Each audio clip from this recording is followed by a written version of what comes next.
Assalamualaikum warahmatullahi wabarakatuh. Politik dan strategi nasional. Kami dari kelompok 6. Anggota yang pertama Yola Meisa Rinviana, kedua Wisnu Rizky Wijaya, yang ketiga Eva Amelia Arsanti.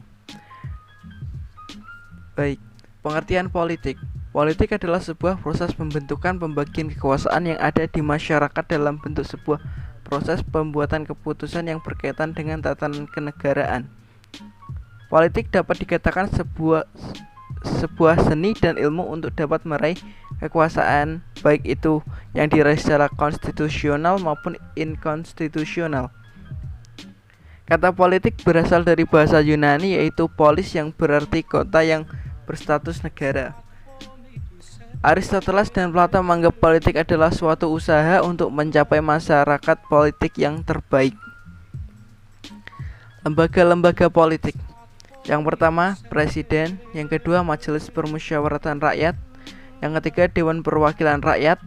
Yang keempat, Dewan Perwakilan Daerah. Yang kelima, Badan Pengawas Keuangan. Yang keenam, Mahkamah Agung. Yang ketujuh, Mahkamah Konstitusi. Dan yang kedelapan, Komisi Yudisial. Pengertian suprastruktur politik. Suprastruktur politik merupakan lembaga-lembaga politik bentukan negara yang berfungsi menjalankan struktur ketatanegaraan. Maksudnya adalah lembaga-lembaga tersebut memiliki kewenangan tidak hanya menjalankan fungsi struktur, tetapi juga menciptakan, mengontrol, dan mengawasi struktur kenegaraan di bawahnya. Pengertian paling sederhana dari suprastruktur politik adalah lembaga tinggi negara. Komponen suprastruktur politik. Yang pertama, komponen legislatif, terdiri dari Majelis Permusyawaratan Rakyat, Dewan Perwakilan Rakyat, Dewan Perwakilan Daerah. Yang kedua adalah komponen eksekutif, Presiden dan Wakil Presiden. Yang ketiga, komponen yudikatif, Badan Pengurus Keuangan, Mahkamah Agung, Mahkamah Konstitusi, Komisi Yudisial. Baik, selanjutnya akan dijelaskan oleh anggota kelompok saya. Infrastruktur politik. Infrastruktur politik adalah suasana kehidupan politik rakyat yang berhubungan dengan kehidupan lembaga-lembaga kemasyarakatan dalam kegiatannya untuk memengaruhi baik secara langsung maupun tidak langsung terhadap kebijakan lembaga kenegaraan dalam menjalankan fungsi serta kekuasaannya. Beberapa unsur infrastruktur politik di Indonesia. A. Partai politik. Partai politik adalah suatu kelompok terorganisir yang anggota-anggotanya mempunyai orientasi, nilai-nilai, dan cita-cita yang sama. B. Kelompok kepentingan. Kelompok kepentingan adalah sejumlah orang yang memiliki kesamaan sifat, sikap, kepercayaan, dan tujuan sepakat mengorganisasikan diri untuk melindungi dan mencapai tujuan. C. Kelompok penekanan. Kelompok penekanan merupakan sekelompok manusia yang berbentuk lembaga kemasyarakatan yang kegiatannya memberikan tekanan kepada pihak penguasa agar keinginannya dapat diakomodasi. D. Komunikasi politik.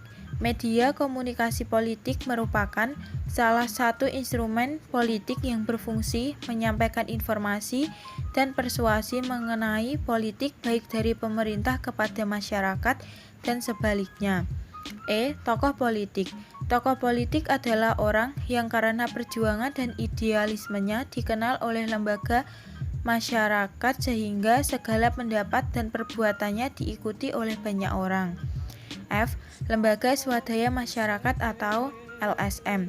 Lembaga Swadaya Masyarakat adalah sebuah organisasi yang didirikan oleh perorangan atau sekelompok orang yang secara sukarela memberikan pelayanan kepada masyarakat umum tanpa bermaksud memperoleh keuntungan. Organisasi ini dalam terjemahan harfiahnya dikenal juga sebagai organisasi non-pemerintah. Strategi nasional. Strategi nasional adalah cara melaksanakan politik nasional dalam mencapai sasaran dan tujuan yang ditetapkan oleh politik nasional. Strategi nasional disusun untuk melaksanakan politik nasional, misalnya strategi jangka pendek, jangka menengah, dan jangka panjang. Strategi pembangunan nasional. Rencana Pembangunan Jangka Menengah Nasional atau RPJMN 2015 sampai 2019, yaitu yang pertama, norma pembangunan, yang kedua, 3 dimensi pembangunan, yang ketiga, kondisi sosial, politik, hukum, dan keamanan yang stabil, dan yang terakhir, quick wins atau hasil pembangunan yang dapat segera dilihat hasilnya.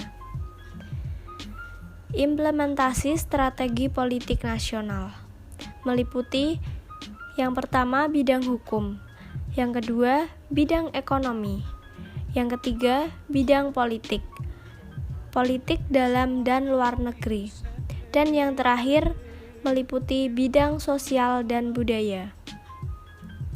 Sekian dari kelompok kami. Terima kasih. Wassalamualaikum warahmatullahi wabarakatuh.